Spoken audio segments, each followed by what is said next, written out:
तो आज हम स्टार्ट करते हैं पार्ट 2। ओके, आगे है एक्टिविटी 5 जिसमें मटेरियल रिक्वायर्ड है marbles, chips, dilute hydrochloric acid, test tube. Take some marble chips in a test tube and add some dilute hydrochloric acid to them.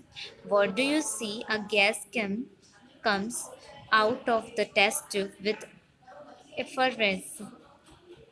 As the marble chips are made of calcium carbonate, they react with dilute hydrochloric acid to form carbon dioxide. Acids react with carbonates and bicarbonates to produce carbon dioxide gas. This property of acid is used in fire extinguishers. Means आपको क्या करना है, marble chips means संगमरमर का जो चूरा होता है वो आपको लेना है।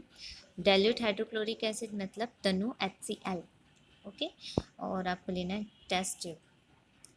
टेस्ट ट्यूब में थोड़ी मात्रा में आपको क्या लेना है, मार्बल चिप्स मीन्स संगमरमर का चूरा लेना है और थोड़ी मात्रा में HCl अम्ल मिला देना है।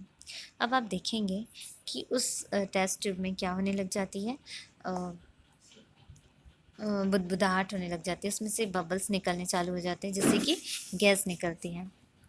देन क्या होता है कि जो मार्बल का चूरा होता है वो कैल्शियम कार्बोनेट पाया जाता है।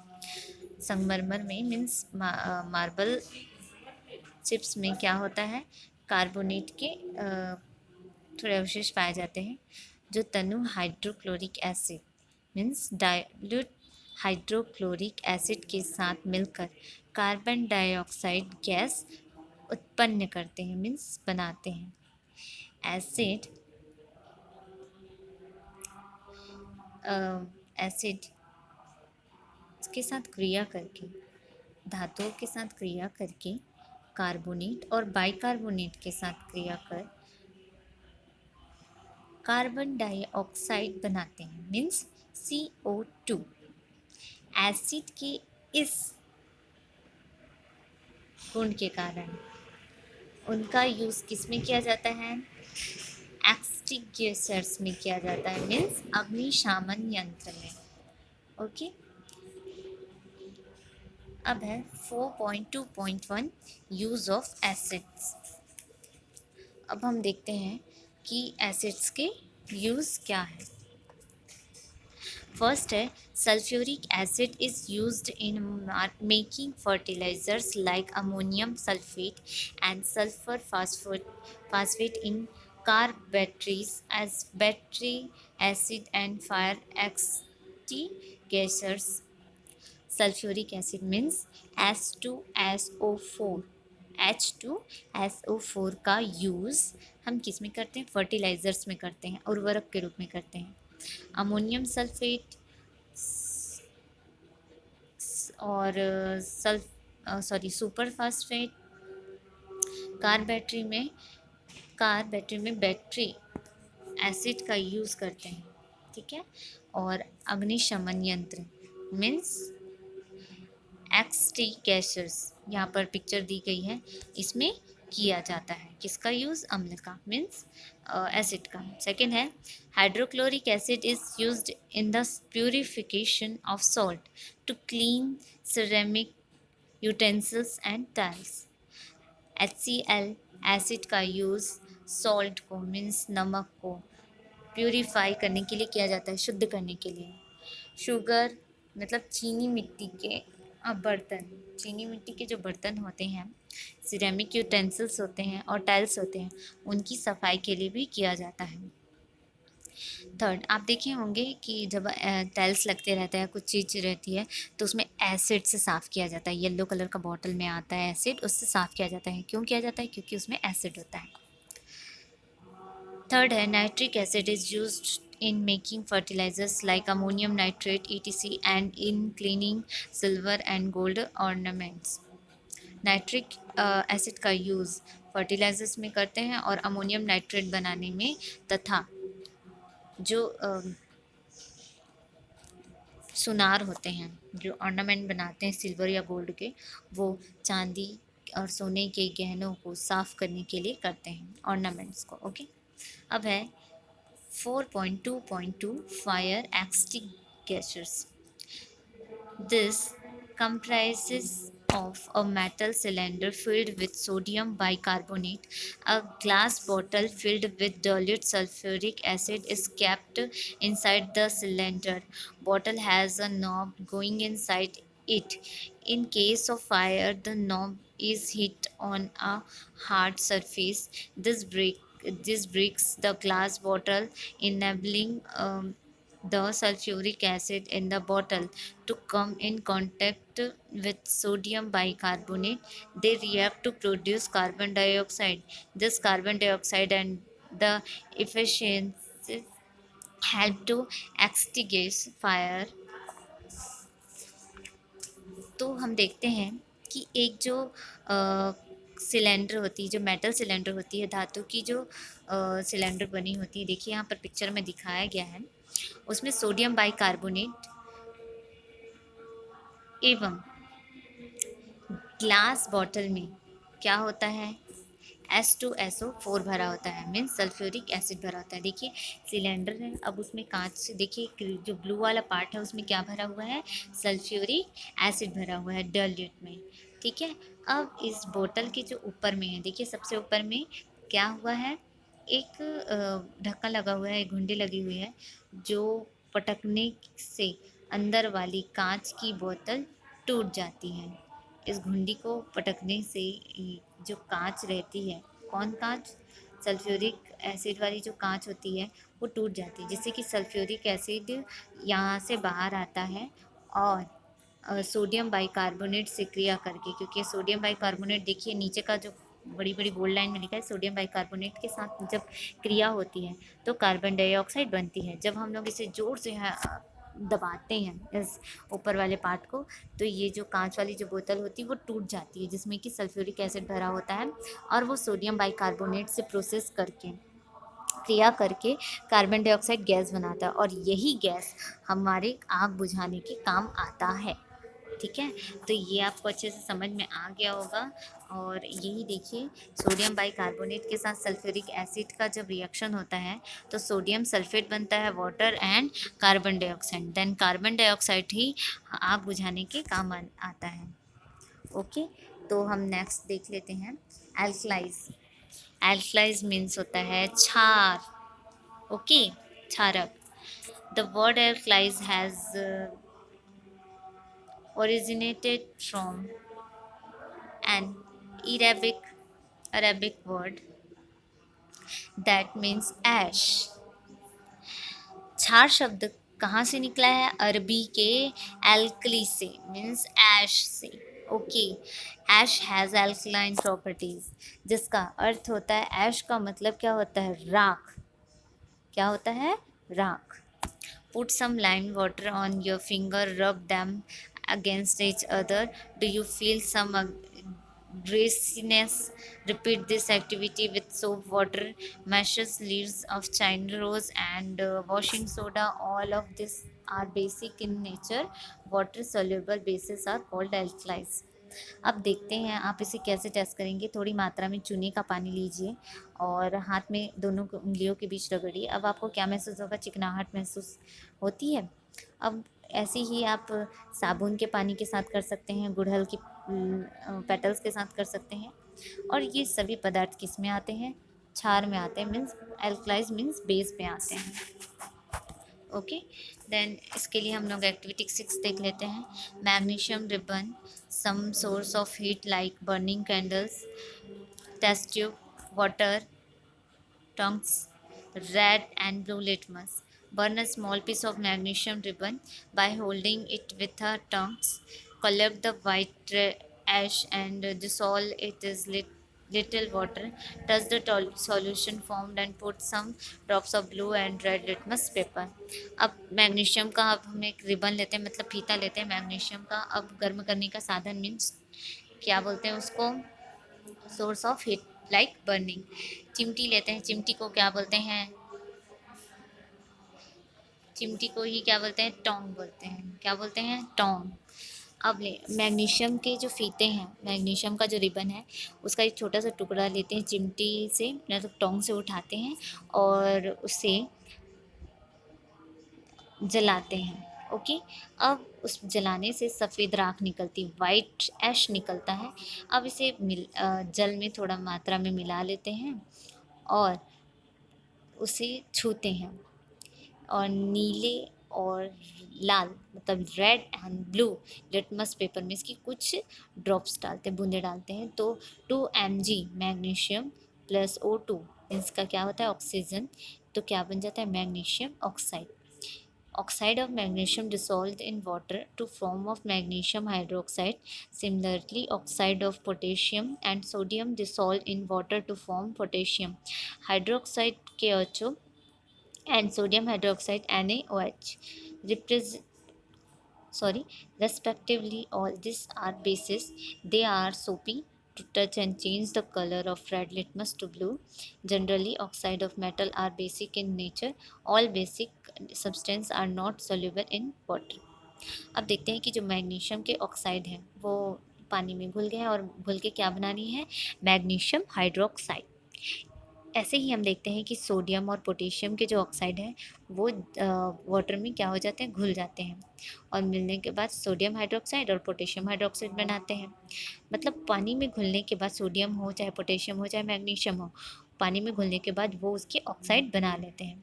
ये सभी क्या किस में आते हैं अल्कलाइन मीन्स बेसिस में आते हैं, क्षार में आते हैं और इसे छूने पर हमें चिकनाई महसूस होती है। और लाल लिटमस पेपर को रेड लिटमस पेपर को ये नीला कर देते हैं। एसिड में क्या होता है वो नीले लिटमस को रेड कर देते हैं, बट क्षार में मीन्स बेस में क्या होता है कि वो रेड लिटमस को ब्लू कर देता है। बट सभी क्षार या सभी बेस पानी में नहीं घुलते हैं, कुछ क्षार हैं जो पानी में नहीं घुलते हैं। Uses of bases, first base are used in the manufacture of soap, medicine, paper, bleaching powder, etc. साबुन, दवाई, कागज और ब्लीचिंग पाउडर मतलब व्यंजक चूर्ण बनाने के काम आता है कौन बेस। सेकेंड है bases are use to reduce the acidity of soil and water. जो बेस होता है जो क्षार होता है वो भूमि और पानी की अम्लीयता को कम कर देता है। जो बहुत अम्ल होते हैं उसे कम कर देता है। Bases are also in used in laboratories. जो क्षार है जो बेस है वो कहाँ यूज़ होता है लेबोरेटरीज में यूज़ होता है मतलब प्रयोगशालाओं में यूज़ होता है। ठीक है, तो अब हम देख लेते हैं लास्ट हमारा पॉइंट है सॉल्ट। क्या है salt 4.4, the compound formed due to neutralizing reaction between an acid and alkali is called a salt। अब सॉल्ट होता क्या है, सॉल्ट को क्या बोलते हैं लवण। द तो उदासीनीकरण क्रिया में अम्ल और क्षार मीन्स एसिड और बेस के मिलने से पानी और एक पदार्थ अलग होता है। जब न्यूट्रलाइजिंग मतलब उदासीनीकरण की क्रिया, न्यूट्रलाइजिंग मतलब उदासीनीकरण की क्रिया, जब एसिड एंड बेस दोनों मिलते हैं तो क्या बनता है वाटर एंड सॉल्ट। सॉल्ट मतलब एक पदार्थ बनता है जिसे क्या कहते हैं लवण मीन्स क्षार सॉरी लवण मीन्स सॉल्ट कहते हैं। ओके, न्यूट्रलाइजिंग में एसिड एंड बेस जब मिलते हैं तो पानी और एक और पदार्थ होते हैं और जो पदार्थ मिलता है जो सब्सटेंस प्राप्त होता है और जो मिलता है हमें लास्ट में उसे क्या कहते हैं लवण मीन्स सॉल्ट। फॉर एग्जाम्पल में hydrochloric acid and sodium hydroxide react to form sodium chloride and water. देखते हैं कि जब हाइड्रोक्लोरिक एसिड में सोडियम हाइड्रोक्साइड प्रोसेस करते हैं तो sodium chloride means sodium chloride क्या हो गया आपका सॉल्ट है मतलब लवण है और पानी बनाते हैं। तो आप देख सकते हैं। अब एक्टिविटी 8 से हम देख लेते हैं 3 test tubes water copper sulphate sodium carbonate common salt red and blue litmus paper 3 droppers. 3 test tube लेते हैं हम पानी लेते हैं, कॉपर सल्फेट लेते हैं, नमक लेते हैं, red and blue litmus paper लेते हैं और 3 ड्रॉपर्स लेते हैं। Take copper sulphate, sodium carbonate and common salt in 3 different tubes. हम अलग अलग ट्यूब्स में लेते हैं अलग अलग चीज़ें। क्या क्या? कॉपर सल्फेट फर्स्ट ट्यूब में, सेकेंड में लेते हैं सोडियम कार्बोनेट, थर्ड में लेते हैं कॉमन सॉल्ट। ओके, अब इसमें क्या मिलाते हैं? पानी मिलाते हैं। Add a few drop of water to each to make solution. थोड़ी मात्रा में ड्रॉपर से पानी मिलाते हैं। Now pour a few drops of each solution on red and blue litmus paper using separate droppers. अब क्या करते हैं कि ये सभी सॉल्यूशन को, बूंदे को ड्रॉपर्स में लेते हैं और बारी बारी करके ब्लू और रेड लिटमस पेपर में डालते हैं। तो क्या होता है ये तो आपको एक्सपेरिमेंट करने के बाद ही पता चलेगा। Salt which change blue litmus to red is an acidic salt and other salt which change red litmus to blue is the basic salt. Some salt affect neither blue litmus nor red litmus. These are called neutral salts. Here copper sulfate is acidic salt, sodium carbonate is basic salt and common salt is neutral salt. अब आपको देखते हैं कि result क्या निकलता है ये सब करने से। कि जो सॉल्ट होता है वो नीले, मतलब ब्लू लिटमस पेपर को लाल कर देता है। जो सॉल्ट होता है वो ब्लू लिटमस पेपर को रेड कर देता है। मतलब कॉपर सल्फेट को हम किस में डालते हैं? कॉपर सल्फेट को ब्लू लिटमस में डालते हैं तो वो क्या हो जाता है? रेड हो जाता है। ये किसके कारण होता है? एसिडिक सॉल्ट के कारण। ओके, और सोडियम कार्बोनेट, सोडियम जो कार्बोनेट है वो, उसको हम अगर रेड लिटमस में डालते हैं तो वो क्या कर देता है? ब्लू कर देता है। किसे? लिटमस पेपर को कलर चेंज कर देता है। इसे क्या कहते हैं? बेसिक, सॉरी मैं आपको पहले बता रही थी कि जो रेड लिटमस को नीला कर देता है उसे क्षारीय लवण कहते हैं, मीन्स बेसिक सॉल्ट कहते हैं। एंड कुछ लवण या लाल या नीले लिटमस पर कोई प्रभाव नहीं डालते, उन्हें क्या कहते हैं? उदासीन लवण, मतलब न्यूट्रल सॉल्ट कहते हैं। Uses of salt. Common salt, sodium chloride NaCl is essential component of our food. This makes the food tasty and help prevent to rotting of fish, pickles, etc. जो हम नॉर्मल कॉमन सॉल्ट होता है या sodium chloride होता है NaCl, नमक, वो हमारे खाद्य पदार्थ के लिए ज़रूरी है। यह खाद्य पदार्थ को क्या बनाता है? टेस्टी बनाता है। जैसे अचार, मछली आदि को ख़राब करने से ये बचाता है। सेकेंड पॉइंट देख लेते हैं, washing soda, sodium carbonate Na2CO3 is use to wash cloth. जो सोडियम कार्बोनेट है वो कपड़ा धोने के काम आता है। थर्ड है baking soda, sodium bicarbonate NaHCO3 is used to prepare cake, soda, water, cold drinks and reduce acidity to stomach. खाने का जो सोडा होता है सोडियम बाइकार्बोनेट NaHCO3, यह केक, सोडा, वाटर शीट और ठंडा पानी, पेय, शीतल पेय मतलब कोल्ड ड्रिंक बनाने तथा पेट की एसिडिटी है उसे दूर करने के काम आती है। Our body needs our body needs many types of salt. These salts are mainly chlorides, iodides, sulfates, bicarbonates, and phosphates of calcium, magnesium, iron, sodium, and potassium. We lost some salts through per- perspiration. This is why our feet is salty. When we lose a lot of water due to diarrhea and dysentery, we also lose many salt in such condition of dehydration. We should drink plenty of water with salt and sugar added so that the concentration of salt in our body is restored.